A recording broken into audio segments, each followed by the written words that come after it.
I'm Bob McKeever, AMA number 11, and also AMA rider number 122 when I rode.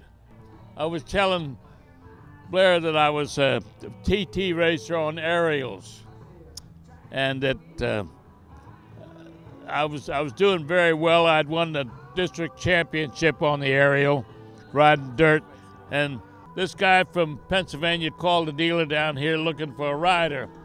So they recommended me, and I didn't know the guy up there, and he didn't know me, so I got the third Norton that he had in the race.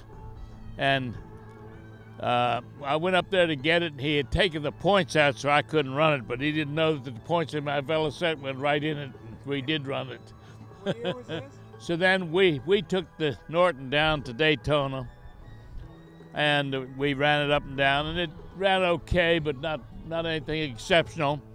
Then the night before the race, Joe Clemens decided that we ought to check the timing on it. And the owner had said that he changed the timing because the factory had it all wrong. Well, he had said it all wrong when he changed it. And the first time I saw 6,000 RPM on the thing was after we changed the timing, when the race started. So anyhow, I rode the thing in the race. I fell off going into the north turn because I shifted into low gear too soon. And then after that, why, a couple of laps later, I fouled a plug going down the beach. A grain of sand got across it because we didn't use any air cleaners. But I still finished in the same lap with the winner, and I finished 14th, and I would have been a lot better if I hadn't fallen off and I hadn't fouled the plug. But that was my experience at Daytona on a bike just like this one.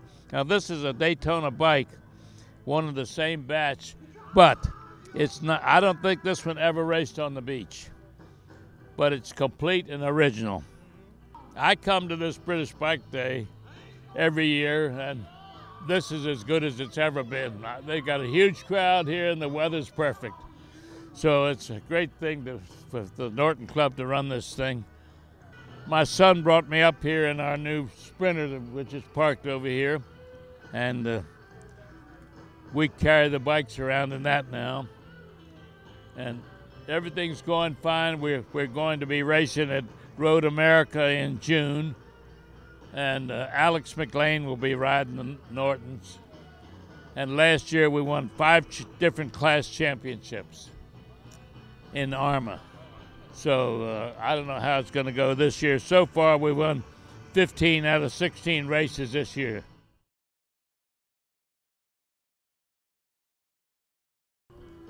I'd seen motorcycles in the bicycle shop, and then I bought a motorcycle over in Linden, Maryland for $2.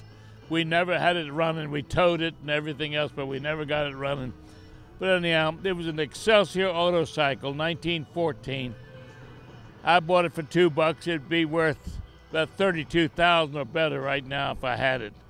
But it went away during the war. I don't know whether it went to scrap drive or what, but it's gone.